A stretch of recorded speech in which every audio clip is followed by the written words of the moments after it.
Welcome. Sorry for the short break. Welcome to the Common Council meeting for Tuesday, December 10th. Please call the roll. Oh, wait a minute. Pledge of Allegiance first. I always do this one out of order. Pledge allegiance to the flag of the United States of America, to the republic which stands one nation under God, indivisible, with liberty and justice for all. And now the roll. Alderman Strelchak is excused. Alderman Talako. Alderman Meyer. Alderman Hancher. Here. Alderman Bach. Here. Alderman Parrish. Here. Alderman Bratt. Here. Alderman Gebhardt. Here. And Mayor Nurbin. Here. First up, we have personal appearances and public comment. Citizens wishing to address the council on any matter not on the agenda may do so at this time. If you desire to be heard on an agenda item, you may be heard when that item is considered on the agenda. Speak into the microphone at the podium. Time limit is 5 minutes. Is there anyone here this evening who wishes to speak on any item not on the agenda? Seeing none, we'll move on to public officials' reports. I'll go easy on you this month. I have none other than to wish everyone a happy holiday season coming up here shortly, and hopefully you can get some rest, visit with family and friends, and hit the new year running. Administrator Jones? Thank you, Mayor, members of the committee. I won't go so easy. I've got a couple of things to report out on here this evening.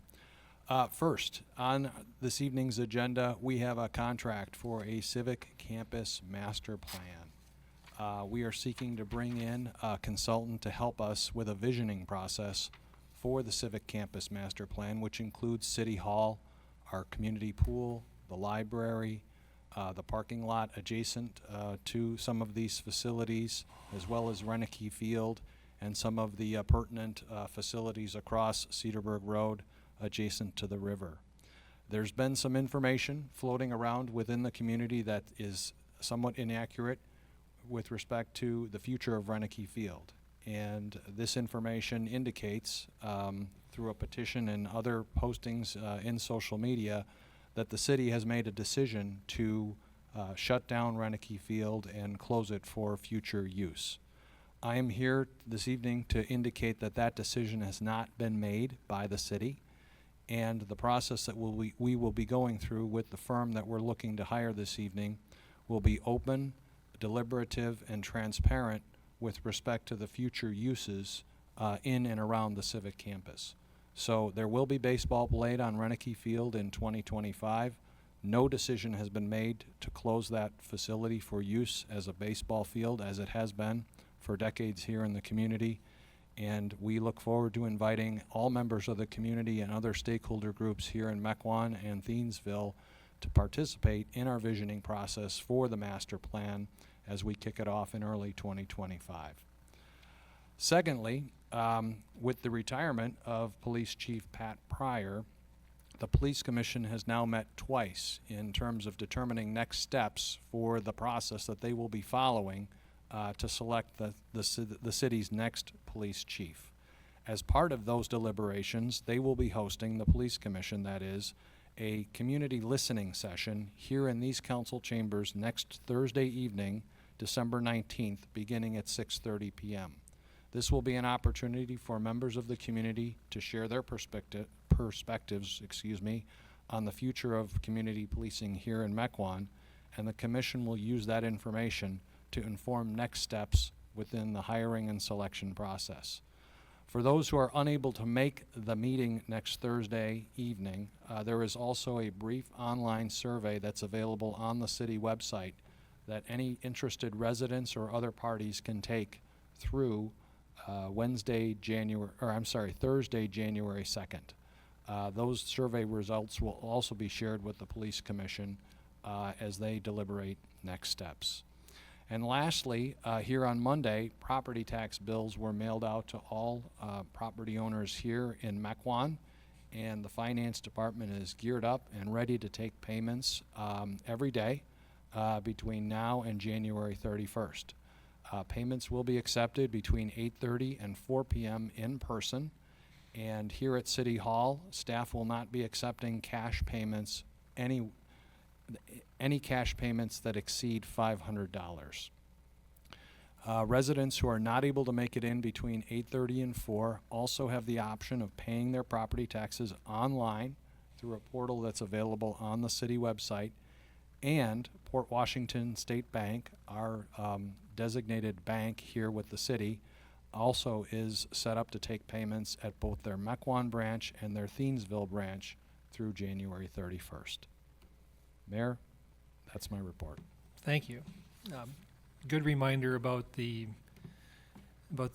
information swirling around about Renneke Field. There's a lot of people with a lot of different opinions, and some of the things that are being posted on social media are frankly irresponsible and are actually going to subvert a good planning process we hope to embark on this next year. So if you read it on the internet, it might not be true.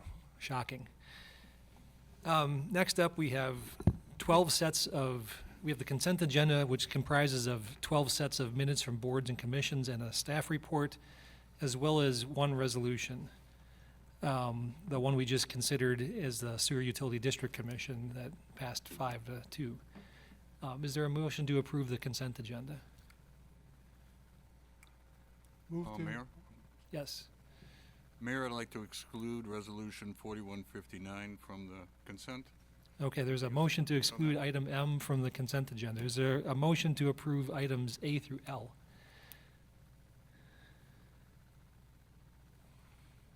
So moved. Okay. So motion and a second to vote on items A through L, 6A through 6L. All those in favor of approving those items, please say aye. Aye. Any opposed? Those 12 items are approved. We'll now discuss Resolution 4159, which is item M. And I'm assuming someone's got something to say, because since we've held it over for discussion. Alderman Meyer, you want to lead that off? Or does one of the dissenting votes from our previous It's not going vote? to be me because I'm going to change my vote, so.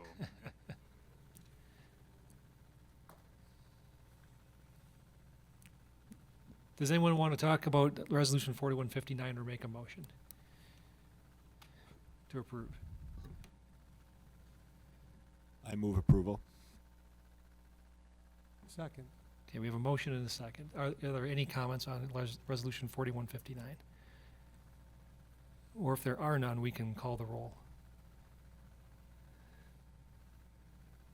Alderman Talaco, Aye. Alderman Meyer, No. Alderman Hancher, Aye. Alderman Bach, Aye. Alderman Parrish, No. Alderman Bratt, Aye. Alderman Gebhardt, No.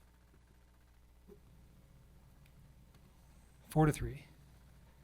Motion carries. Next up, we have one ordinance first reading. First readings will not be acted upon unless there's a suspension of the rules. I'm not sure we're suggesting that's the case here tonight, but ordinance 2024-1673, an ordinance amending the following property following the properties at 2803 and 2909 West Mequon Road. The city's zoning map within Chapter 58 of the Mequon Municipal Code from single-family residential 1 acre R3 to institutional public service IPS and a planned unit development overlay, PUD. And the city's land use map from residential 1.5 acre to institutional. This was recommended to the Planning Commission on December 2nd and is a first reading. Moving on to ordinances, we have no ordinances for consideration this evening, so that carries us to resolutions. The first of which is Resolution 4160, a resolution awarding the sale of $6,955,000 in general obligation notes. There's a typo in the item on the agenda that our finance director kindly reminded me of. The materials within all reflect that amount, but the title is off by $40,000. So general obligation promissory notes, Series 2025A, providing the form of the notes and levying tax in connection therewith. Recommendation was, this was approved by Finance and Personnel earlier this evening, and it's here for our consideration this evening.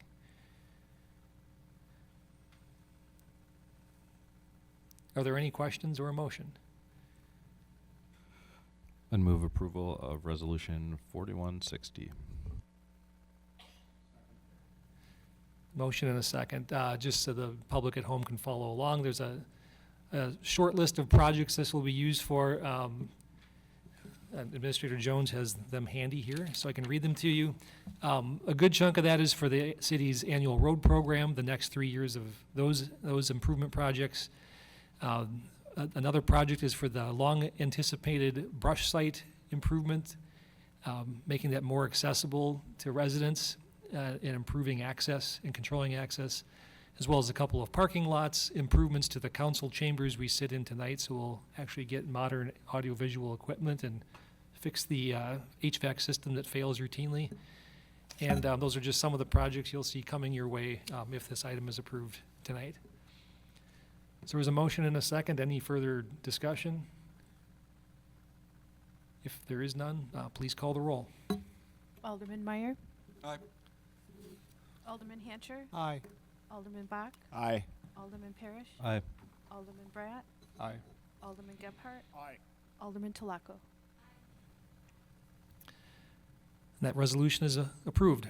The next up is Resolution 4161, a resolution approving a 5-year agreement for implementation and operation of an enterprise land management system with Tyler Technology Incorporated of Yarmouth, Maine, in the amount of $712,694. This was recommended earlier this evening by Finance and Personnel as well. Move approval, Resolution 4161. Second. Motion and a second. Are there any questions or comments from the rest of the council? Hearing and seeing none, please call the roll. Alderman Hancher. Aye. Alderman Bach. Aye. Alderman Parrish. Aye. Alderman Bratt. Aye. Alderman Gebhardt. Aye. Alderman Talaco. Alderman Meyer. That resolution too passes.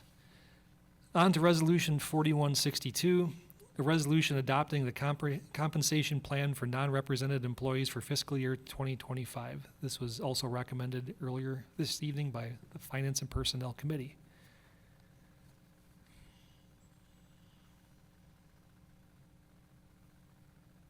Move the resolution. Move the resolution. So we have a motion. Is there a second? Second. Motion and a second. Okay. Any discussion? Hearing none, there's no dollar figure attached to this, but it's quasi-budgetary, so let's also call the roll. Alderman Bach. Aye. Alderman Parrish. Aye. Alderman Bratt. Aye. Alderman Gebhardt. Aye. Alderman Talaco. Alderman Meyer. Aye. Alderman Hancher. Aye. That resolution passes as well. On to Resolution 4163, a resolution authorizing the city administrator to execute a professional services agreement for the development of a civic campus master plan in an amount not to exceed of $60,000. There's a recommendation forthcoming from Public Works. Public Works approved of it, and I move the motion, move the resolution 4163. Second. Motion and a second. Any discussion? Alderman Meyer. I was just wondering, was it just the 4 companies that had submitted to it? Or were there any I can others? speak to that real quick. We received 7 proposals from 7 very good firms. It was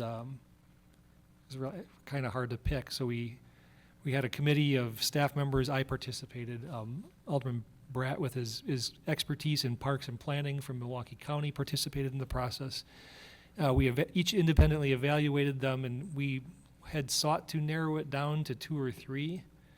The proposals were so close, we decided to bring in a 4th, and this Friday we will be interviewing them in person to sharpen the pencil. It was really hard to pick just based off the written materials because, frankly, we had 7 good proposals. We probably had 4 excellent ones, and so we're going to do that this Friday and make a decision shortly thereafter. Any other comments or questions? We have a motion and a second. If there are no other comments or questions, please call the roll. Alderman Parrish. Aye. Alderman Bratt. Aye. Alderman Gebhardt. Aye. Alderman Talaco. Alderman Meyer, Aye. Alderman Hancher, Aye. and Alderman Bach. Aye.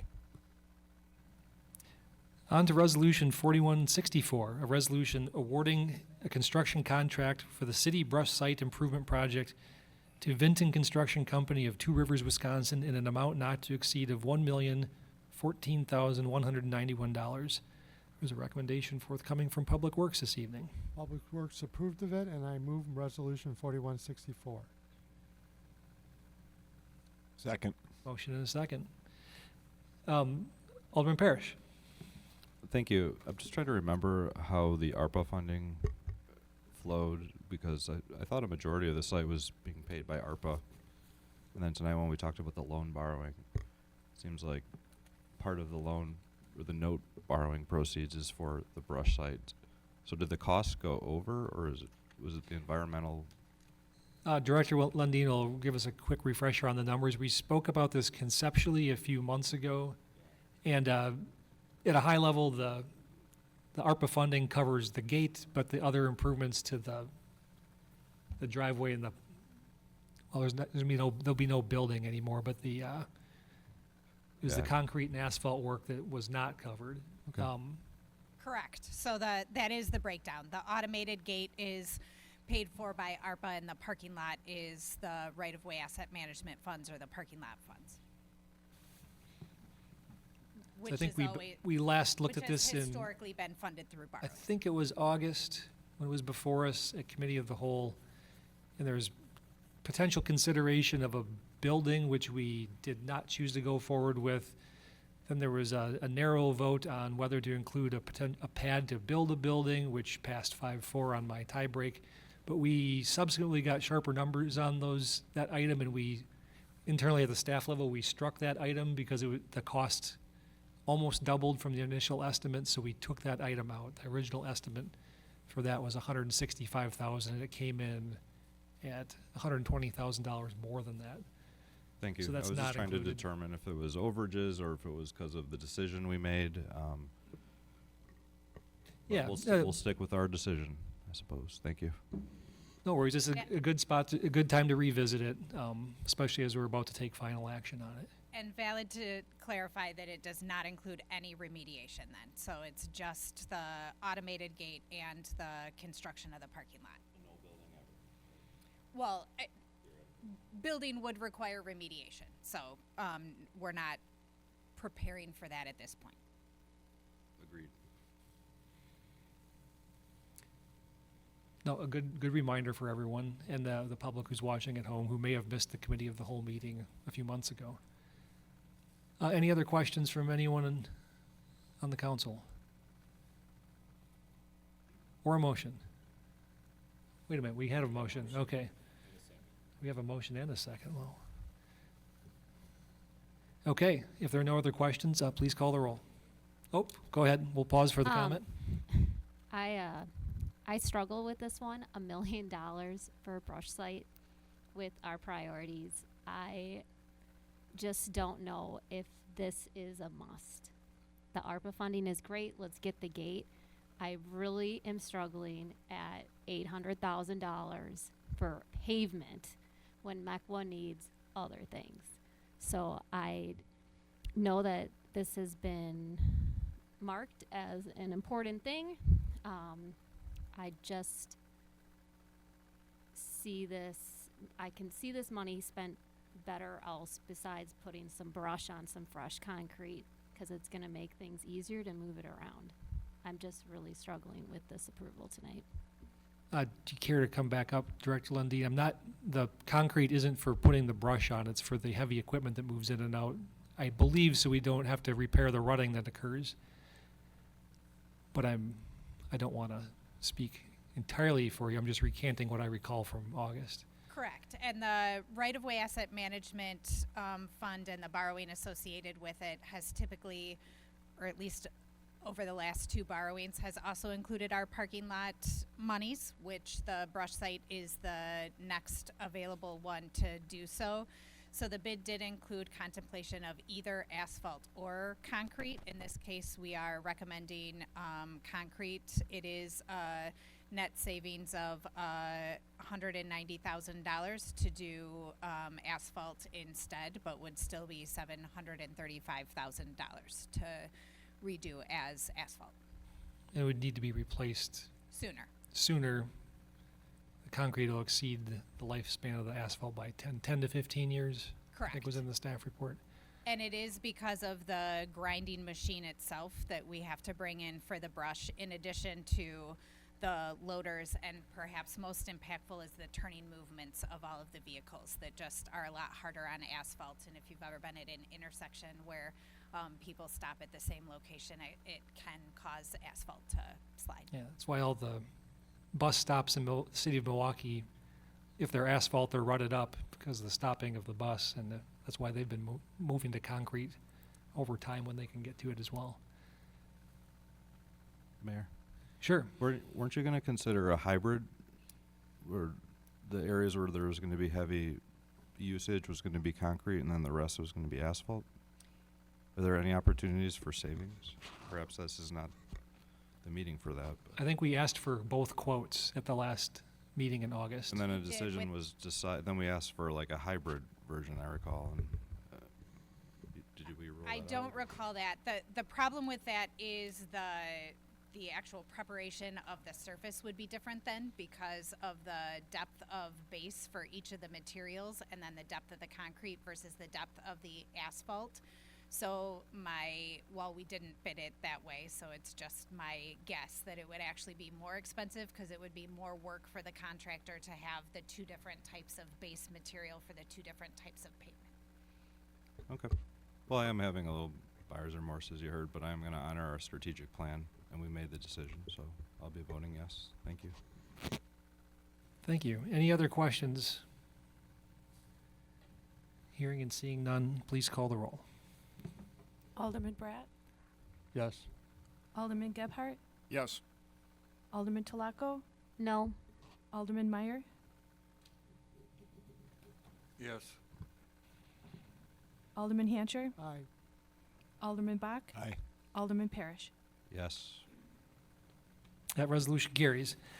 On to Resolution 4165, a resolution approving the purchase and installation of a truck box with wedge tank application, a universal snowplow and wing package, and additional truck components from Universal Truck Equipment of Galesville, Wisconsin, at a total cost of $183,314. It's a recommendation forthcoming from Public Works this evening. Public Works approved of it, and I would like to move Resolution 4165. Approved. Second. Motion and a second. Any comments or questions on this item for staff? Hearing and seeing none, please call the roll. Alderman Gebhardt, Aye. Alderman Talaco, Alderman Meyer, Alderman Hancher, Aye. Alderman Bach, Aye. Alderman Parrish, Aye. Alderman Bratt. Aye. The ayes have it. On to Resolution 4166, a resolution approving the purchase of a replacement plow truck chassis from Lakeside International Trucks of Milwaukee, Wisconsin, in the amount not to exceed, in the amount of, maybe it was not to exceed on this one, of $127,863. Recommendation also forthcoming from Public Works. And once again, Public Works approved of this, and I would like to move Resolution 4166. Second. Motion and a second. Any comments or questions from anyone on the council? Hearing and seeing none, please call the roll. Alderman Talaco, Alderman Meyer, Alderman Hancher, Aye. Alderman Bach, Aye. Alderman Parrish, Abstain. Alderman Bratt, Aye. Alderman Gebhardt. Aye. The ayes have it again. We've made it. It's our last resolution on this lengthy list of resolutions. Resolution 4167, a resolution awarding a contract for the replacement of various HVAC units and other upgrades within the council chambers at the City of Mequon City Hall to Seltzer Ornst Construction of Milwaukee, Wisconsin, in the amount not to exceed of $975,000. Another recommendation forthcoming from Public Works this evening. And once again, Public Works has approved of it, and I'd like to move Resolution 4167. Second. Motion and a second. Are there any comments on this item? Alderman Gebhardt. Yes, thank you, Mayor. Yeah, just a quick question. I'm not questioning the need to have the work done or the cost. What I am questioning is generally in an older building, there's more unforeseen conditions that you run into as you complete the work, and I'm questioning the amount of contingency that you have approved in this, which is noted as 2%. It seemed to be on the lower side, and just didn't want to have to hold up the process in the event that there were some unforeseen conditions that might lead to something more than that. Can somebody speak to that?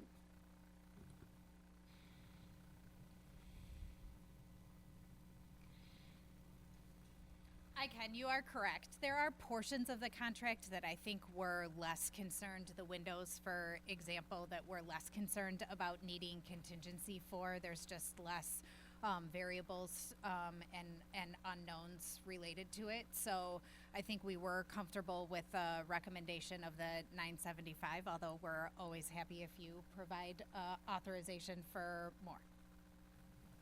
I'm not looking to spend more, so. Well, and we wouldn't spend, I mean, Please don't take that the wrong way, but it did catch me a little bit off guard, given the fact that generally we go ahead and put a 10% contingency when we're approving budget or cost items like this. And this is a bigger ticket item. Yes. In an older facility. And what I'm hearing you say is that there's probably some individual items or costs in here that really aren't going to be variable costs that we're not going to run into a lot. So really it's 10% off of maybe a lesser amount here that you think might need some contingency. Yes, and this did have a rather extensive design process where we had a lot of involvement to help us try anyway to anticipate any of those unforeseen. And we just recognized that obviously if we ran into something significant, we'd have to come back to you for authorization. Thank you. Administrator Jones. And Mayor, just following up on Director Lundy's very last point, that is an alternative option relative to this project. And should we experience, Alderman Gebhardt, a cost overrun, for instance, we could come back to this body with a change order if it is in excess of $25,000. I have authorization to move forward expenditures of less than $25,000. In this case, if we were to experience costs above that figure, we would come back to you for that approval. Perfect. Thanks. Yeah, we did pay for an extensive plan. I think it was around $90,000 for the plan. So there's a little bit more upfront work on this project than most. And we've got the safety net of coming back and asking for more money if we need to, but. Alderman Parrish. Selsner Owens is a general contractor, so that would mean that they're outsourcing to a HVAC contractor, which means we're probably paying a project management fee on that. Is that the case? That's not the way that it was broken down, but yes, we would have expected in a project like this because of the various components. It's not a window contractor, it's not a flooring contractor. So we were expecting there to be a general contractor, and that helps us from the perspective of having one contractor to be responsible for all of that project management rather than us coordinating all of those subcontractors and potentially having the expense of moving all of them through at the same time. If that's your recommendation, I agree. Thanks. Any other comments or questions?